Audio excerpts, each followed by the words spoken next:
Hello everyone, welcome back to Bescheuertes kurzes Bein. My name and to a phrase from C Nation on YouTube, to a moment in history. India have been whitewashed for the first time in a 3-test series at home because New Zealand have won the Mumbai test by a margin of 25 runs. This is the first time that has ever happened. It also means that Rohit Sharma moves into an uncontested second place for most tests lost at home as India captain. He now has lost 5 tests at home. Kapil Dev, Mohammad Azharuddin have lost 4 at home, and the first place goes to India's first captain ever. Mansoor Ali Khan Pataudi. He who famously played in the Bodyline series for England at the time, and he was dropped by Douglas Jardine for not going along with the Bodyline tactics that Jardine devised specially to dismiss Bradman. Anyway, so India were looking really, really good at the end of the second day. And apologies for not having Anindo on during the second day, but there had been, the Wi-Fi, the mobile internet was down at the Wankhede. And as I said on Twitter yesterday, no worries, Anindo. I suspected as much when I saw the television pictures of people taking selfies, taking photos, and probably uploading them to Instagram.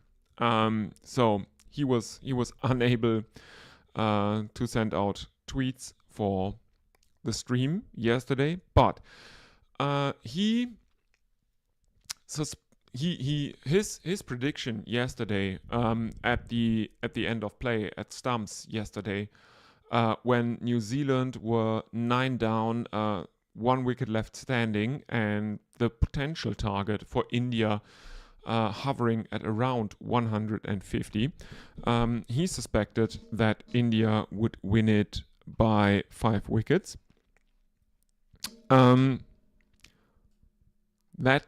That didn't happen. Let's say it that way. That target was 147 in the first in the fourth innings, and India only managed 121. There were 29 for 5 at one point. So India have really, really lost this series to collapses. They have been outspun at home, which is notable in its own right, one would say. In the first 2 tests, the destroyer-in-chief was part-time spinner Mitchell Santner, who did really, really well in subcontinental conditions. In this series, in this match, Ayaz Patel came good. He took 11 wickets in the match, 5ers in both innings. And he's a really, really good spinner. Probably New Zealand's best spinner. And I mean, he is notable for, well, let's say he's notable for other things as well, because he is the only New Zealander to take 10 wickets in an innings. which he also did in India. So very, very good match from him in this series, third one. He ended with figures of 5 for 103 and 6 for 57. There was a bit of a contentious call in this second Indian innings. Rishabh Pant was given out on review, and it was a bit unclear, shall we say. It was a bit unclear if there was really a sound produced by bat on ball during the review process. Well, to give a bit of context, New Zealand had burned a review earlier in the over, and then reviewed a caught behind for punt, and there was a sound on Snicko, but it looked on the video like it might have been the bat hitting his own pads, producing a sound, which was interpreted by the third umpire as bat on ball. He was thus given out, and basically at that point the Indian chase was doomed because Pant was the only one left standing in India's pursuit of 147. As I said, they made 121, thus handing New Zealand victory by 25 runs. Once again, this is the first time that India have been whitewashed in a series of 3 or more tests at home.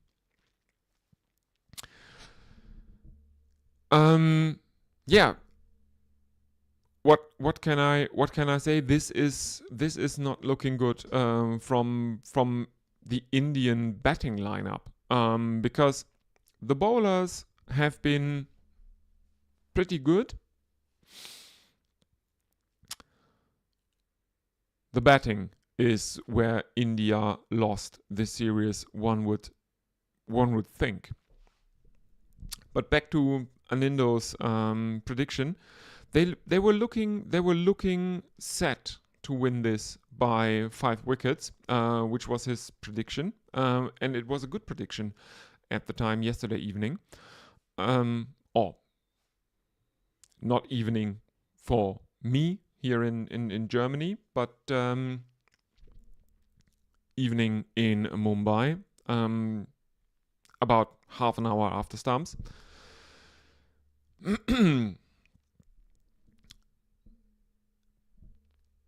But you don't win by 5 wickets when you throw away your first 5 wickets for a mere 29 runs. Let's go a bit through the scorecard now. Well, New Zealand won the toss. They elected to bat first, and they made 235 runs in their first innings. Highest score, Daryl Mitchell, 82. There was another very good innings. That one being Will Young, who made 71. Only 2 other scores in double digits. The first being Captain Tom Latham, who made 28, and Glenn Phillips, who made 17. Everyone else was out for single figures. 235 looked pretty subpar, one would say, on this wicket, and especially considering that New Zealand won a toss and elected to bat first. It's always a bad look if you win the toss, elect to bat first, and are out for less than 250. But the bowling from India was pretty good. There was spin on offer, and so Ravindra Jadeja took another fiver. 5 to Jadeja, 4 to Washington Sundar. Only one wicket falling to pace. Akashdeep making the first breakthrough, I think. Devon Conway. Yes. Akashdeep being the spearhead of the pace attack, making an early breakthrough, but taking no wickets after that. He only bowled 5 overs. For comparison, Ashwin bowled 14, Sundar 18.4, and Jadeja 22 overs. In reply, India seemed to be in trouble early on. Then rallied, a rally led by Rishabh Pant and Shubman Gill, the only 50 partnership in India's first innings. At one point during that partnership, they looked like they would make a very substantial first innings lead. In the end, they didn't. It was just 28 runs. Led by Shubman Gill's 90 and Rishabh Pant's 60. India were all out for 263 runs in the end. A lead of 28 runs on first innings. Ayaz Patel, as I said earlier, taking 5 wickets. No one else took more than 1 because there were, of course, run-outs. Notably Virat Kohli, who ran himself out basically. No need to take the suicidal, one can only say, single that he did. And Akashdeep was also run out.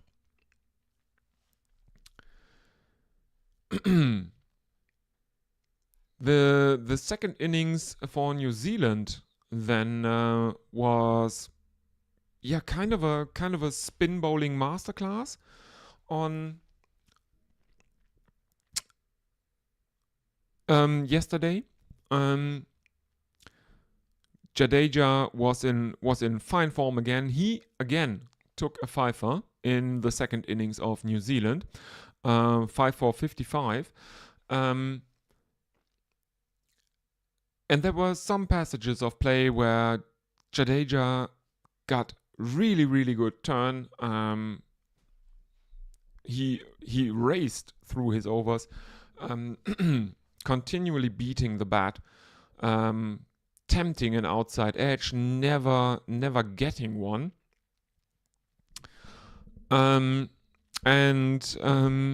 New Zealand succumbed to 174 all out.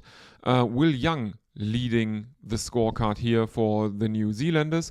51, the only 50 in this scorecard, in this second innings for New Zealand.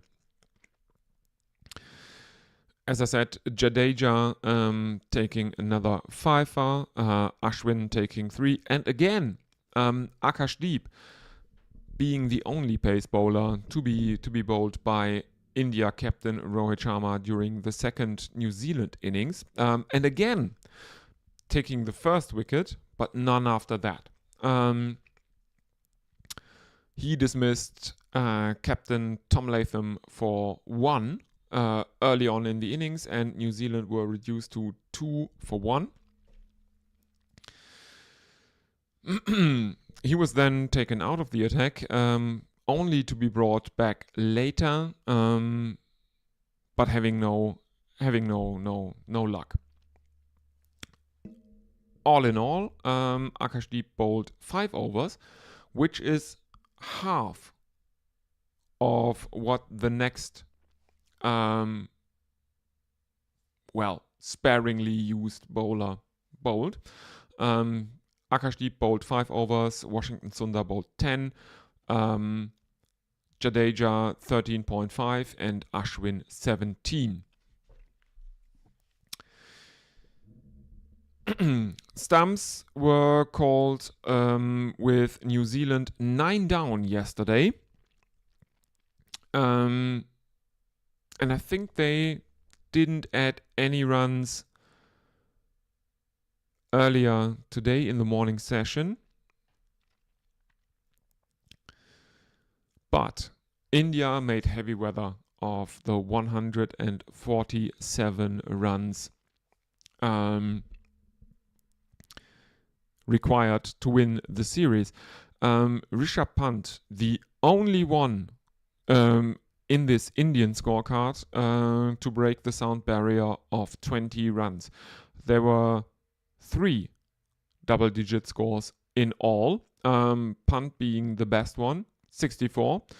Rohit Sharma, the captain, made 11 and Washington Sundar made 12. Everyone else was out in single digits, with Ayaz Patel taking 6 wickets, Glenn Phillips 3 and Matt Henry 1. So, well, what can we say? India getting a taste of their own medicine, maybe.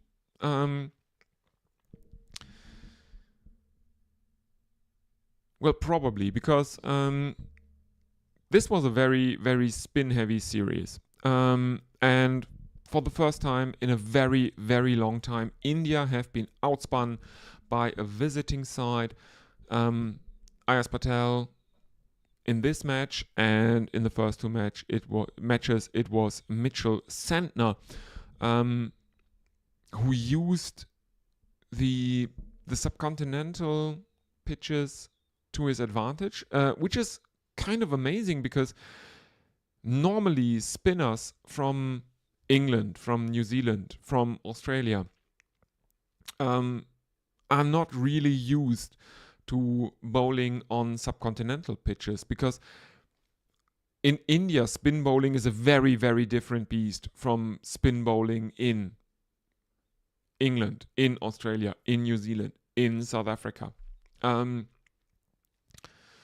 Spinners from the subcontinent tend to do relatively poorly in those conditions, and in response, spinners from those conditions tend to do very poorly in the subcontinent, because you do have to bowl spin very, very differently.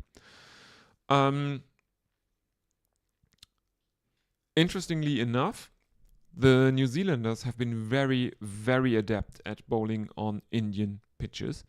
I think this is, in my lifetime at least, the first time that a side has actually brought spinners with them on tour to the subcontinent that knew how to bowl in the subcontinent. Visiting sides tend to take more spinners. Famously, England had Monty Panesar and Graham Swan, I think, when they were the last side that visited England and won in 2012. Australia famously selected Stephen Smith on the basis that he was a leg spinner at the time. That was before he became this run-scoring monster, that top-order batsman. And they selected him because he could spin, he could bowl leg spin, and he could also, at the time, in the public perception at least, bat a bit.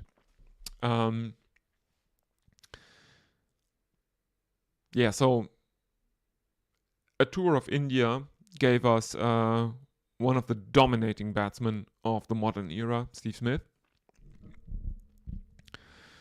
But Australia have not won in a very long time in India. England won in 2012. I don't know when Australia won last. I think it was in the 90s.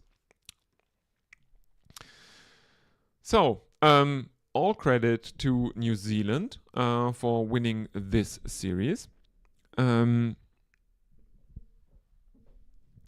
was quite a feat. I will give you who was man of the match for this one. Man of the match was Ayaz Patel, unsurprisingly, for his 11 wickets in the match. 2 fifers, as did Jadeja. And the player of the series is Will Young, who made only 244 runs in 3 tests, that is. But he made them at crucial points in the series. So, yeah, I'm a bit stunned. I have to be honest here. I did not expect New Zealand to whitewash India at home. Something that has never happened before in a series of 3 tests or more, as I have to reiterate. Yeah. Well, that's it. This is a momentous occasion, and New Zealand can rightfully be very, very proud of their achievement. For India, this looks pretty bad, with the Border Gavaskar Trophy Down Under coming up next. Because what I think lost them the series was their performance with the bat. And you can always say, okay, Australia is different. The pitches are very, very different to the conditions that the Indian batsmen had to deal with in this series, a home series. But again, it's a home series. They should know the condition. They should be able to play the conditions. They didn't in this series. And it will probably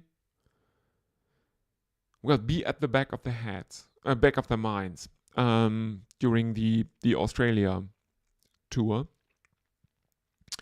Even though both Kohli and Rohit really, really like Australian conditions, the bouncy pitches, not that much spin, but I think the most important thing is the bounce. Rohit really, really likes to play the pole shot, and he should get plenty of opportunity during the Border Gavaskar Trophy Down Under. Rishabh Pant also being very, very good for the last 2 series India played in Australia. But they should think about their batting failures in this series. They need to address that problem. Because for India, obviously, now that they have lost 3 tests against New Zealand at home, qualification for the World Test Championship final is at risk. They really need to win the Border Gavaskar Trophy down in Australia, because India and Australia are the top two sides currently in the World Test Championship final table, and India need to defeat Australia in Australia to make sure that they are going to a 3rd World Test Championship final. They've been in every World Test Championship final thus far.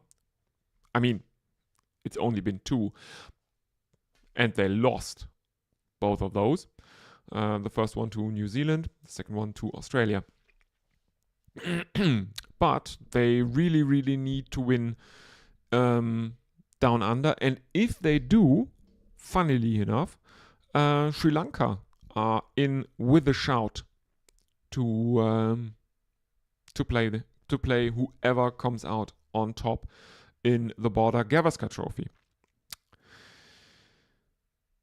Yeah, I don't know what else to say. Really, at the moment, it's pretty fresh. I'm a bit lost, or I'm at a loss for words.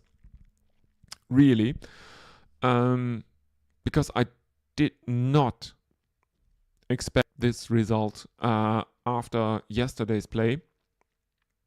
And I mean, the target was 147 in the fourth innings. Shouldn't have been insurmountable, but it proved to be enough for New Zealand. And after yesterday, I actually thought that that India would get their consolation victory in this series. I should probably also address my prediction before the Indian home season, because I was obviously completely wrong, as I said, that Bangladesh looked like the tougher opponent in subcontinental conditions, because Bangladesh were coming off a series whitewash in Pakistan, 2 tests won by Bangladesh in Pakistan, just before they came over for for a 2-test series against India. They lost those 2 tests, and New Zealand, who have been historically relatively poor in India, actually won all of their tests. So I'm sorry, mea culpa. I really did not see that coming, and that was a really, really bad call in hindsight. So yeah, I think that is all I can really say about this match. I think that brings us to the end, and the usual stuff. If you like this video or this live stream, please like it down below. Also subscribe, it's free, and you won't miss any updates on this channel, because I am currently in the process of putting together live coverage of the Border Gavaskar Trophy 2024-25. All the tests, we will have commenters from around the world, from the Netherlands, from Australia, from Indonesia.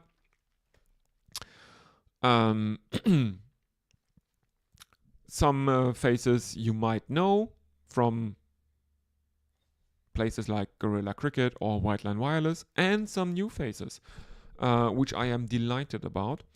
And we are currently putting all the stuff in place that needs to be put in place to cover that series live for you in all its glory and in full length, all 5 tests. So, if you are interested in that, subscribe to the channel, and you will not miss any of that. I don't know if there is anything to cover between this series and the Border Gavaskar Trophy, but that is only about 3 weeks away, so the wait will not be that long. So, again, thank you very, very much for watching, and I will see you next time. Bye.